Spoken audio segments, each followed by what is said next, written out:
Hello everyone, I hope your day is starting off as fantastic as it possibly can. Mine is just peachy so far. It's a beautiful day. I'm going to go walk the puppies right after I do this video. And the reason I'm going to cover this topic today is because as Canadians, we are all starved of information at times. Just like my two puppies up there are starved for their morning treat. And they just want that treat so badly, as you can see.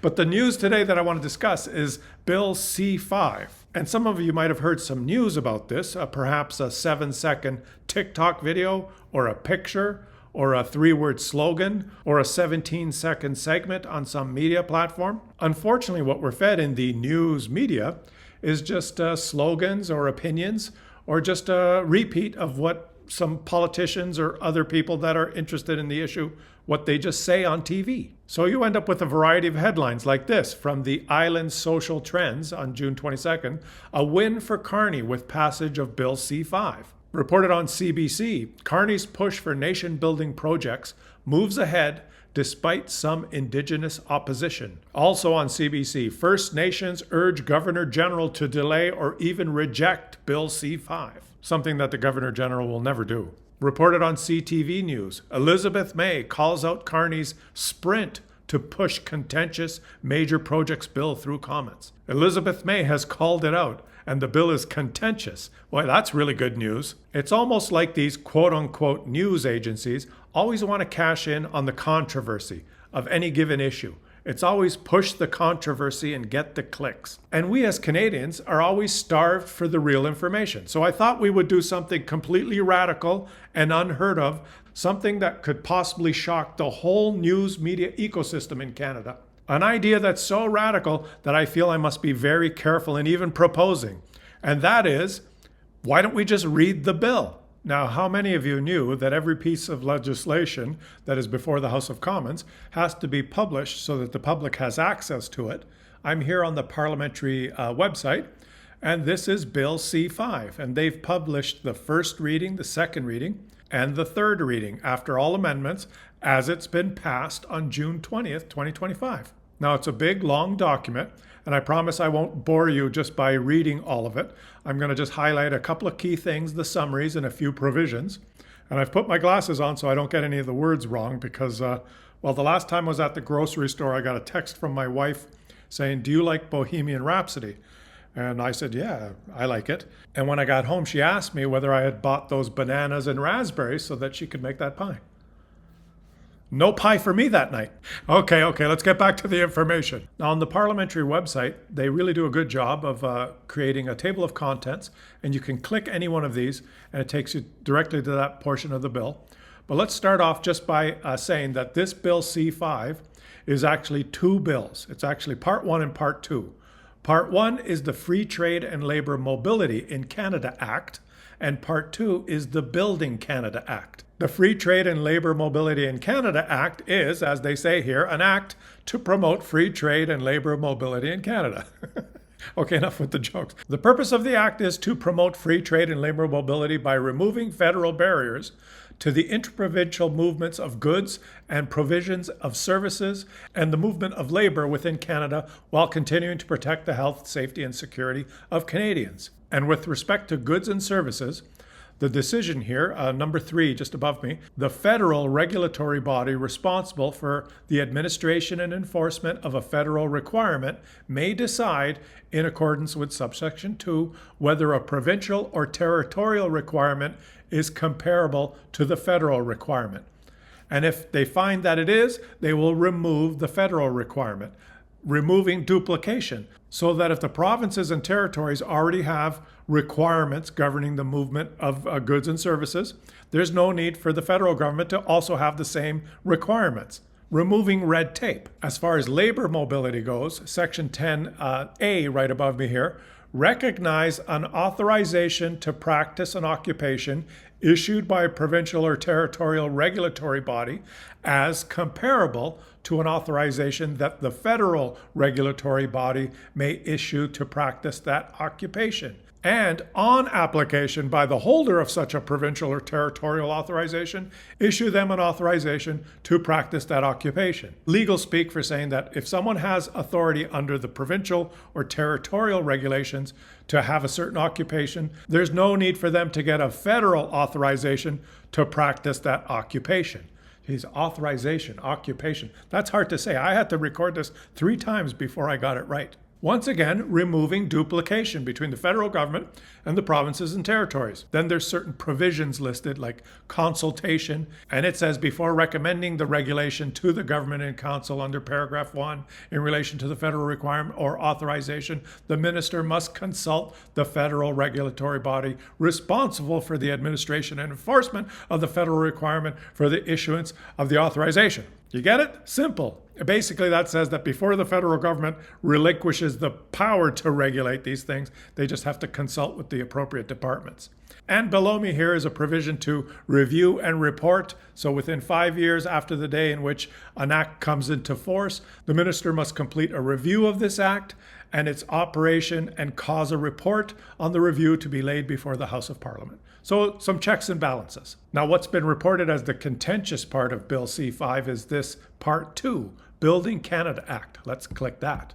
And they provide a little bit of a preamble here in the bill, and I'll just read a short portion of it. And remember, I'll link this so that you can peruse the whole thing if you want. But basically, they say, whereas Parliament recognizes that it is in the interests of Canada's economy, sovereignty, and security, including its energy sector, to urgently advance projects throughout Canada, including in the north, that are in the national interest, including projects that little phrase there that says including projects that, you'll have some media outlets zero in on that and say, well, those are the only projects that the government's going to consider, and the government's trying to ram these down our throats.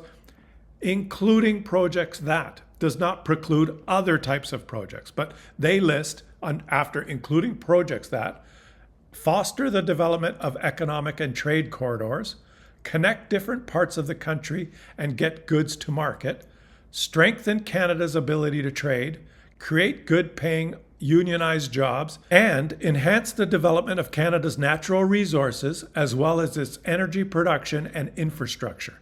Then they have a little clause here of what the purpose of the act is. The purpose of the act is to enhance Canada's prosperity, national security, economic security, national defense, and national autonomy by ensuring that projects that are in the national interest are advanced through an accelerated process that enhances regulatory certainty and investor confidence while protecting the environment and respecting the rights of Indigenous peoples. That's very important that that sentence is in there, while protecting the environment and respecting the rights of Indigenous peoples. Basically, projects will be fast-tracked through the system, but will still have to meet the requirements of existing laws that govern the approvals of these projects, laws that provide conditions to protect the environment, and laws that provide conditions with respect to Indigenous consultations. Now we get down to the nitty-gritty of this piece of legislation, the national interest. The governor in council may, by order, for the purpose of Section 5, define national interest. And the governor and council will have this power. If the governor and council is of the opinion that a project is in the national interest, the governor and council may, on the recommendation of the minister by order, amend Schedule 1 to add the name of the project and a detailed description of it, including the location where it is to be carried out. Schedule 1 refers to a list that Canada will keep now, a list of projects that the governor and council deems are in the national interest. If the projects are on that list, they can follow the rules of this law. It goes on to say that before adding the name of a project to Schedule 1, the governor and council must cause a notice of 30 days that includes the name and description of the project to be published in the Canada Gazette, and must consult with the government of the province or territory in which the project will be carried out, and obtain its written consent if the project falls within the areas of exclusive provincial or territorial jurisdiction. In the subsection called factors, they state, the governor and council may consider any factor that the governor and council considers relevant, including the extent which the project can A, strengthen Canada's autonomy, resilience, and security, B, provide economic or other benefits to Canada, C, have a high likelihood of successful execution, D, and this is important, advance the interest of Indigenous peoples, and E, contribute to a clean growth to meet Canada's objectives with respect to climate change. Let me elaborate a little bit more on one of the factors that will be used to select the projects, and that is C, projects that have a high likelihood of successful execution. And this is an important factor because there is one particular premier whose rhetoric goes something like this. We can't build any pipelines. Ottawa won't let us build any pipelines. Those liberals won't let us build any pipelines. If they don't let us build any more pipelines, we're going to separate. And once we separate, we'll be able to build pipelines through that country that we just separated from. Time to stop just complaining, Danielle, and see if you can get one of your pipeline projects on the list. And that'll require having some interest from some private companies that are willing to put up the capital and build one. Politicians now, of course, are already ready to interject their political speak. Reported here on the CBC website, BC Premier Eby says he's not opposed to privately backed oil pipeline to the North Coast. He said, what I don't support is tens of billions of dollars in federal subsidy going to build this new pipeline when we already own a pipeline that empties into British Columbia that has significant additional capacity, 200,000 barrels, he said. He added, there's no company currently advocating for Smith's pipeline proposal. There's no money for it, Eby told CBC's chief political correspondent, Rosemary Barton. Meanwhile, Danielle Smith is staking out her claim. Again on CBC News, it's reported, Alberta Premier says province is looking to entice private sector pipeline builder. But Danielle Smith says the federal government must understand what's at stake. She went on to say, we're talking to all the pipeline proponents. Anyone who has had success in building a pipeline in Canada and has an interest in perhaps coming together as a consortium, or if one emerges as being a principal proponent, then we'll be interested in talking to them too, Smith told reporters. But we know that it's a chicken and egg problem, that no one's going to come forward with a project without some guarantee that it's going to be approved. She's already spewing her political rhetoric, just in case there is no private company that comes forth wanting to build such a big project. She wants to be ready to say, well, the reason there's no private company that's coming forward wanting to build this pipeline is because they're worried that the Liberal government in Ottawa may not approve it. And then she can go back to her complaining. We can't get a pipeline built. The Liberal government in Ottawa won't let us build a pipeline. We can't get any pipelines built in Alberta. Except for that $35 billion one that they just built for us. I forgot about that one. But we can't get any more pipelines built. And this is such a brilliant strategy for Prime Minister Mark Carney because now he controls the narrative. He could just throw it back at Danielle Smith and say, put your money where your mouth is. Bring a shovel-ready project to the table. Let's have a commitment by some private companies that are willing to expose the capital to build this thing, and we'll get your project on the list. And if you just come crying, begging, and complaining with just a concept of a plan, well, then your project's not going to make the list. He can say, well, I wanted to help Alberta build a pipeline, but they didn't have any private equity money that was willing to do it. And if a company does step up willing to take on such a project, he can say, well, I facilitated this project. He wins both ways now. Now, building a major pipeline project is a very complicated thing, and I did a separate video on this. I'll leave it linked in the top right corner of this one, where you can watch how I describe a lot of the complications that are involved in getting a project like this even off the ground. It's a lot more complicated than you think. It also has a clear paragraph that discusses consultation, which says, before recommending that an order be made under any of the subsections, the minister must consult with any other federal minister and any provincial and territorial government that the minister considers appropriate, and with Indigenous peoples whose rights recognized and affirmed by Section 35 of the Constitution Act 1982 may be adversely affected by carrying out the project to which the order relates. They also have a whole section here on conditions to issue document, and I'll just read the one that relates to Indigenous people. C, Indigenous peoples whose rights recognized and affirmed by Section 35 of the Constitution Act 1982 may be adversely affected by carrying out of the project to which the documents relate must be consulted. They also further reinforce this in a section called Participation of Indigenous Peoples and Report. 2.1, which states, for the purpose of consultations required under paragraph 2C, the minister must ensure that a process is established that allows for the active and meaningful participation of the affected Indigenous peoples, and that a report of the consultation process and results is made available to the public within 60 days after the day on which the document is issued under subsection 1. There are other sections which relate directly to consultation, like this one.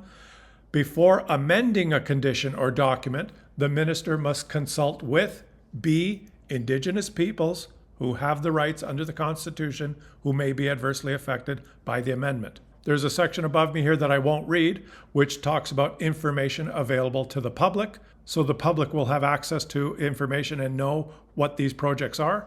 The Parliamentary Review Committee is to review the Governor and Council and the Minister's exercise of their powers and performance of their duties and functions under this Act, and to report to each House of Parliament the reviews of its review at least once every 180 days while Parliament is neither prorogued or dissolved. The review is based on the common good of Canada, assured in part by the pursuit of the objectives set out in Section 4, relating to the shared jurisdiction, public safety, national and international security, the quality of the environment, public health, transparency, public participation, and the protection of the rights of Indigenous peoples and linguistic communities. So that's a quick summary of the bill, and it was debated in Parliament and it was passed unanimously. Now, there's always different stakeholders, lobbyists, or politicians who have the right to talk about the bill, complain about the bill, or protest the bill. That's everyone's right. But unfortunately, in the media, you don't get a lot of the facts. So hopefully my brief review gives you kind of a flavor of what the bill is about. It has passed. And again, I'll point out that I'll link this in the video description if you want to read through it yourself. I've read through the whole thing. And from what I gather, specifically related to Part 2, the Building Canada Act, it seems to be a legitimate attempt by the government to try and accelerate major projects by identifying them in the first place and putting them on a list and then having them approved quickly, but at the same time following the provisions and the laws that we currently have. And I'll point out that there are a lot of safeguards in the Canadian system, and when a government proposes a piece of legislation like this, they have to put in a lot of verbiage that covers all the bases. They had a lot of paragraphs that specifically talk about the consultation process, the requirements to consult with Indigenous peoples, the requirements to follow the laws that protect our environment.